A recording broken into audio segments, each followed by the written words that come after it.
अंदाज में दिख रहे हैं। हालांकि हजारीबाग की बात करें, तमाम जगह पर बात करें तो भीड़ होता है, लेकिन अभी जो है जरा मैं तो आज रेड एक पहन के जो है वो आज नॉमिनेशन करने के लेकर बोकारो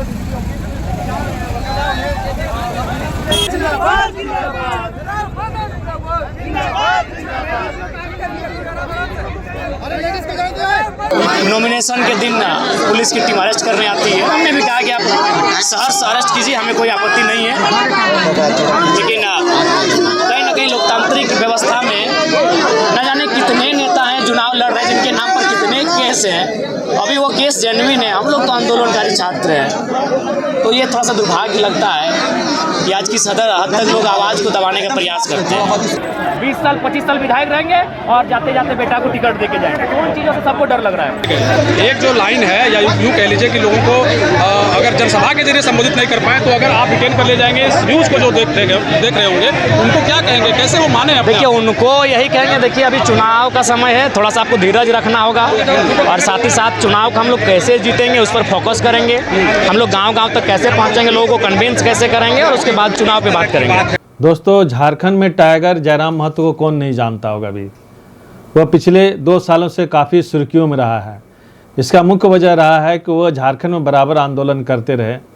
सबसे पहला उसका आंदोलन था झारखंड भाषा खतियानी संघर्ष समिति के तहत पूरे झारखंड में उन्होंने आंदोलन किया और उसके आंदोलन में ये देखा गया कि नौजवान वर्ग काफ़ी बढ़ चढ़ के उन्होंने हिस्सा लिया और उनके भाषण में वो जोश, वो उन्माद और वो गुस्सा प्रशासन के खिलाफ और मौजूदा सत्ता के खिलाफ दिखता है, जो आप उसको वीडियो देख के आप समझ सकते हैं। अरे कब तक डरेंगे भाई? अरे क्यों डरेंगे? मौत से क्यों डरेंगे? मौत तो हमारे नसीब में है। 77 में शक्तिनाथ महतो, 10 साल बाद 87 शहीद निर्मल महतो, 12 साल बाद 99 रतिलाल महतो, फिर 8 साल बाद 2007 शहीद सुनील महतो। तो सुन लीजिए कंपनी के दलालों, 77, 87, 7 अंत में 7 आता है। अब सामने है 2027, आप तैयारी कर लीजिए जयराम महतो के लिए। पिछले 25 मई को गिरिडीह में चुनाव हुआ, लोकसभा का चुनाव हुआ, जहां पर 2 मुख्य प्रत्याशी पहले से रहे हैं, जैसे सीपी चौधरी आजसू का, जिसे बीजेपी का सपोर्ट मिला है, और मथुरा महतो जो जेएमएम के प्रत्याशी हैं, और तीसरा है निर्दलीय कैंडिडेट के रूप में जयराम महतो ने अपना नामांकन दाखिल किया।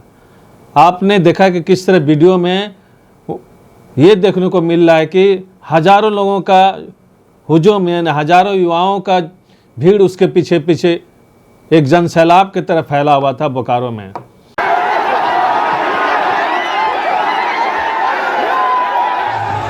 जब उसे गिरफ्तार करने गया और नामांकन लगा कि अब उसे खारिज कर दिया जाएगा, लेकिन किसी तरह से यह मामला निपटा और वह अभी चुनाव में मुख्य कंटेस्ट के रूप में उभर कर आ रहे हैं। जयराम महतो ने गिरिडीह विधानसभा से बुधवार नामांकन दाखिल किया। इस दौरान उनके साथ बड़ी संख्या में समर्थक भी मौजूद रहे। दोस्तों, टाइगर जयराम महतो झारखंड भाषा खतियानी संघर्ष समिति, उनमें बहुत सारे नेता हुए हैं, लेकिन उसमें टाइगर जयराम महतो मुख्य रहा।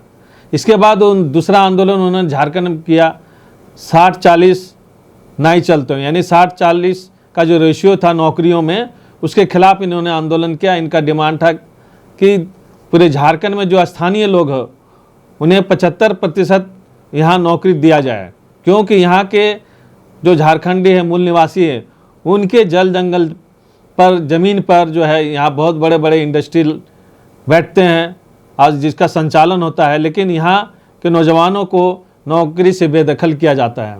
बेबस हो गए हम लोग सड़क पर उतरने के लिए स्टूडेंट। अब सरकार को पता चलेगा स्टूडेंट ऑफ द पावर क्या होता है। इतना दिन तक हम लोग ठगते आ रहे हैं स्टूडेंट, इसलिए ठगते आ रहे हैं कि हम लोग का नेता भला चाहता है, कभी कोई नेता भला नहीं चाहे। आज झारखंडी युवा अपने आप को ठगा महसूस कर रहा है, क्योंकि 40% किस लिए बाहर के लोग को देंगे, हम लोग यहाँ झारखंड के लोग क्या करेंगे। 60-40 नहीं चलतो, 60-40 नहीं चलतो। तो इसके खिलाफ उनका आक्रोश काफ़ी बढ़ता रहा और आंदोलन करते रहे। इसके अलावा उन्होंने झारखंड में स्थानीय नीति परिभाषित करने के लिए, जैसे कि आपको मालूम है कि झारखंड सरकार भी 1932 का जो खाता है उनके आधार पर स्थानीय नीति लागू करने का निर्णय लिया। इस तरह मुख्य आंदोलन रहा जो जयराम महतो ने किया। यहाँ के जो मूलवासी हैं वो धीरे धीरे हाशिए पर आ जाएंगे और अंततः एक औपनिवेशिक गुलाम जैसा इन्हें प्रतीत होगा। अपने ही राज्य में इन्हें गुलामी जैसा स्वशासन की व्यवस्था का अनुभव नहीं होगा। इसलिए 32 की खतियान जो एक केंद्र बिंदु है, हमारी मांग माननी चाहिए और खतियान के आधार पर नियोजन नीति, स्थान नीति बननी चाहिए। उसके साथ और भी बहुत सारा नेता उभरे हैं, जैसे सरायकला में ही है बेबी महतो, जिसका हम लोगों ने इंटरव्यू लिया। वो भी काफ़ी बढ़ चढ़ के हिस्सा लेती है। हम लोग को यही चाहिए और हम लोग जब तक नहीं होगा हम लोग इसमें लगे ही रहेंगे। इसमें आगे तो कोई एक फुल स्टॉप वाला चीज़ें नहीं है, बस फुल स्टॉप वहीं पे लगेगा जहां सरकार, हमारे जो माननीय मुख्यमंत्री जी हैं, वो अगर 1932 खतियान आधारित चिन्हित करके। दोस्तों अब चलते हैं हम चुनाव को और बढ़ते हैं कि किस तरह से गिरिडीह में चुनाव संपन्न हुआ और टाइगर जयराम महतो कैसे जीत हासिल कर सकते हैं, उनके गणित क्या है कि कैसे वो चुनाव में जीत हासिल कर सकते हैं। इसके पहले मैं आपको थोड़ा 2019 का जो चुनाव हुआ था उसके बारे में मैं बता देना चाहता हूं। 2019 के चुनाव में सीपी चौधरी जो आजसू के उम्मीदवार थे उन्हें 6,48,277 मत मिले। वहीं जगन्नाथ महतो जो जेएमएम के प्रत्याशी थे उन्हें 3,99,930 वोट मिले। इस तरह से देखा जाता है कि 2,48,000 वोटों से ज़्यादा अंतर से जो है सीपी चौधरी जीत हासिल किया, जिन्हें बीजेपी का पूरा समर्थन मिला था। अब आगे बढ़ते हैं 2024 की ओर, हम देखते हैं कि किस तरह वहाँ चुनाव संपन्न हुआ। दोस्तों गिरिडीह में जो कुल मतदाता है उनकी कुल संख्या 18,46,000 है, जिसका मुख्य फैक्टर जो है वहाँ जो भी लोग जीतते हैं उसमें कुर्मी वोटर बहुत ही महत्वपूर्ण भूमिका निभाते हैं। कुर्मी वोटर वहाँ लगभग 20% के बराबर है, यानी 2.5 लाख वोटर उनका निश्चित रहता है। और पिछले दिनों जो भी देखा गया, टेकलाल महतो या सीपी चौधरी भी महतो वोट से जीते हैं, और इसके पहले जो भी जेएमएम के भी उम्मीदवार जीते हैं, महतो वोट उनको मिला है, और जिनको महतो वोट मिला है वो जीत हासिल किया है। तो इस तरह से कुर्मी वोटर जहां पर 19% या 20% के बराबर है, वहीं मुस्लिम वोटर भी 17% है। यानी कुर्मी वोट और मुस्लिम वोट जिन्हें ज़्यादा मिलेगा वो जीत हासिल कर सकते हैं, ये क्लियर होता है। लेकिन इसके अलावा और भी लोगों का वोट उन्हें ज़रूरी है, क्योंकि अभी के समय में जो उम्मीदवार जीतेंगे उन्हें कम से कम 50%, टोटल वोटिंग का 50% मिलना ज़रूरी है, तभी वो जीत हासिल कर सकते हैं। ऐसे आपको बताते चलें कि गिरिडीह लोकसभा में 6 विधानसभा हैं, जिसमें 3 जेएमएम के उम्मीदवार जीते हैं, यानी 3 जेएमएम के कैंडिडेट हैं जीता हुआ, और 1 कांग्रेस के हैं, 1 आजसू का और 1 जेएमएम का। तो इस तरह देखा जाता है तो विधानसभा वाइज अगर देखा जाए तो जेएमएम काफ़ी भारी पड़ता है। लेकिन 2019 के चुनाव में जो अंतर था ये बताता है कि लोकसभा और विधानसभा में जो मुद्दे होते हैं अलग होता है, और जो आदमी वोट डालते हैं वो बहुत सारे बातें सोच करके, खासकर केंद्र में किसकी सरकार बनेगी, कौन देश का शासन ठीक से चला सकते हैं, उन मुद्दों पर लोग वोट देते हैं। दोस्तों अभी जो रिपोर्ट हमें मिल रहा है उससे लगता है कि गिरिडीह में त्रिकोणीय संघर्ष होगा। सीपी चौधरी जो आजसू के उम्मीदवार हैं और वर्तमान में एमपी हैं, उन्हें बहुत ही भरोसा है मोदी मैजिक पर कि मोदी के नाम पर उन्हें ज़्यादा से ज़्यादा वोट मिलेगा। वहीं जेएमएम के उम्मीदवार जो हैं मथुरा महतो, वो जानते हैं और समझते हैं कि वहाँ 3 विधानसभा और 1 विधानसभा में कांग्रेस है, यानी 4 विधानसभा हैं। चारों विधानसभा में जो है 3 में जेएमएम और 1 में कांग्रेस है, तो उनको उस पर भरोसा है कि उधर से उन्हें ज़्यादा वोट मिलेगा। और तीसरा नंबर में है टाइगर जयराम महतो, जो युवाओं में खासकर लोकप्रिय हैं और कुर्मी वोटर के बीच में काफ़ी लोकप्रिय हैं। तो इस तरह से त्रिकोणीय संघर्ष है, और ऐसे स्थिति में हम जानेंगे कि टाइगर जयराम महतो कैसे जीत हासिल कर सकते हैं। तो इसके पहले हम जानेंगे कि वहाँ पर जो है वोटिंग परसेंटेज लोगों का क्या है, सामाजिक दायरा लोगों का क्या है, और कैसे वो जीत हासिल कर सकते हैं। दोस्तों जैसे कि मैंने कहा कि 2024 में अभी जो वोटर हैं टोटल वहाँ पर गिरिडीह लोकसभा में वो 18,46,000 हैं, लेकिन वोटिंग हुआ 65%। यानी 12 लाख के लगभग जो वोटिंग हुआ है। तो हम अगर परसेंटेज जाने वहाँ के लोगों का सामाजिक रूप से किसका क्या है, तो कुर्मी वोटर वहाँ पर 19 से 20% के बराबर हैं। वहीं मुस्लिम वोटर 17% है, SC 11% है और ST 15% है। यानी इस तरह अगर देखा जाए तो 2.5 लाख के लगभग जो है कुर्मी वोटर हैं। मुस्लिम वोटर 2 लाख हैं, SC शेड्यूल कास्ट वोटर 1,32,000 हैं और ST 1,80,000 हैं। ये सब मिलाकर अगर हम देखते हैं तो 62% ये वोटिंग मिलता है। इसमें से जो भी कैंडिडेट 50% वोट हासिल करेंगे उनकी जीत निश्चित है। ऐसे स्थिति में ये देखना है कि जयराम महतो कुर्मी वोटर के अलावा वह किनका वोट हासिल करने में सफलता हासिल किया है, खासकर मुस्लिमों का वोटर किसके पक्ष में गया है। ग्राउंड रिपोर्ट से तो यही पता चल रहा है कि मुस्लिम वोट भी काफ़ी ज़्यादा जयराम महतो को मिला है।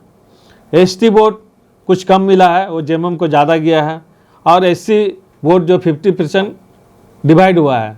तब अब डिसाइडिंग फैक्टर क्या है? डिसाइडिंग फैक्टर है वहाँ पर कुर्मी को छोड़ दिया जाए तो वहाँ पर डिसाइडिंग फैक्टर बचता है अगरी जाति का वोट और OBC वोट कुर्मी छोड़ करके। अगरी जाति का वोट और कुर्मी छोड़ के जो भी OBC हैं वो जिनके पक्ष में ज़्यादा वोट दिए होंगे उनकी जीत निश्चित है, यही देखने को मिल रहा है। ऐसे स्थिति में हम जयराम महतो के बारे में अगर विचार करते हैं और जो रिपोर्टिंग मिला है उसमें लग रहा है कि बहुत ही वहाँ टफ मने कॉन्टेस्ट है और जयराम महतो को मुस्लिम वोट मिलता है तो जीत हासिल जरूर करेंगे और युवाओं का वोट उन्हें काफ़ी मिला है। दोस्तों इस बार जो है किस मुद्दे पर चुनाव लड़ा गया हम इस पर भी डिस्कस करेंगे। जहां पर CP चौधरी को लगा कि मोदी मैजिक बहुत ही भारी पड़ेगा तो मोदी के नाम पर वोट लेने के लिए मैदान में उतरे और मोदी जो भी काम किया या CP चौधरी जिन्होंने MP रहते हुए जो भी किया वह गिनाते हुए लोगों से वोटिंग करने का अपील किया है। वहीं पर मथुरा महतो को इंडिया अलायंस से वोटिंग मिलने की बहुत ही उम्मीद है। इंडिया अलायंस में जानते हैं कांग्रेस है, जेएमएम है और भी बहुत कुछ क्षेत्रीय पार्टी हैं, उनका वोट उन्हें मिलेगा। लेकिन पहली बार है कि मोदी की मैजिक जो 2014 में और 2019 में चला, मोदी के नाम पर जो लहर था इस बार वो लहर नहीं है। पूरे देश में ये एक मुद्दा रहा है। अभी मोदी की मैजिक के अलावा जो मतदाताओं को खासकर युवाओं को काफ़ी ज़्यादा प्रभावित किया है वह है रोजगार और वह है महंगाई। रोजगार और महंगाई के सवाल पर इस बार लोगों ने काफ़ी वोट दिया है और यह मुद्दा जो है टाइगर जयराम महतो ने हमेशा उठाया है, खासकर रोजगार के सवाल पर और स्थानीय लोगों को ज़्यादा से ज़्यादा रोजगार मिले। लेकिन इसका मतलब ये नहीं है कि टाइगर जयराम महतो ने ये नहीं कहा कि बाहरी लोगों को यहाँ पर रोजगार ना मिले। इस तरह अगर देखा जाए दोस्तों तो बहुत ही कम मार्जिन से टाइगर जयराम महतो जीत सकते हैं और उम्मीद है कि वह जीत पाएंगे। लेकिन अगर वह नहीं जीत पाते हैं तो यहाँ के युवाओं को काफ़ी निराशा होगा और साथ ही टाइगर जयराम महतो पर एक आरोप लगाया जाएगा, जेएमएम की ओर से भी आरोप लगाया जाएगा, बीजेपी के ओर से भी आरोप लगाया जाएगा। अगर बीजेपी हारती है तो ये आरोप लगाएगा कि टाइगर जयराम महतो इसलिए चुनाव में खड़ा हुआ कि बीजेपी को हराना है, या जेएमएम चुनाव हार जाती है तो जेएमएम भी एक बड़ा आरोप टाइगर जयराम महतो पर लगाएगा कि जेएमएम को हराने के लिए टाइगर जयराम महतो चुनाव में खड़ा हुआ। इन सारे सवालों का जवाब उन्हें देना है और एक जवाब और देना है दोस्तों उन्हें कि वर्तमान परिस्थिति में पूरे देश में आप देख सकते हैं कि क्या माहौल है। एक तरफ मोदी के नाम पर वोट डाला जा रहा है, दूसरी तरफ एक इंडिया अलायंस का वोटिंग हो रहा है जो संविधान की रक्षा करने की बात कर रहा है। उनके प्रमुख नेता और जो भी लोग हैं, पूरा इंडिया अलायंस के जो भी लोग हैं वह पूरे देश में ये बात कह रहे हैं और लोगों को कन्विंस कर रहे हैं कि अगर तीसरी बार मोदी सरकार सत्ता में आती है तो संविधान के ऊपर बहुत भारी खतरा उत्पन्न हो सकता है। इसलिए संविधान को अगर बचाना है तो मोदी सरकार को हटाना है। तो ऐसे स्थिति में ये देखना है कि टाइगर जयराम महतो किसके पक्ष में जाते हैं, ये उनका भविष्य तय करेगा।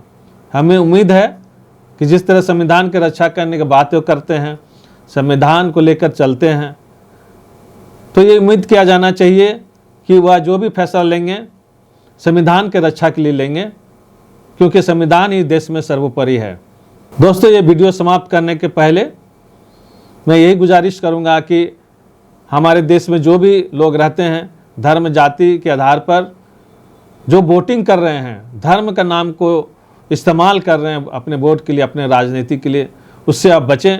क्योंकि हमारे संविधान जो है, भारत का जो संविधान है, उन्होंने सभी धर्मों को, लोगों को और जाति के लोगों को समानता का अधिकार दिया है।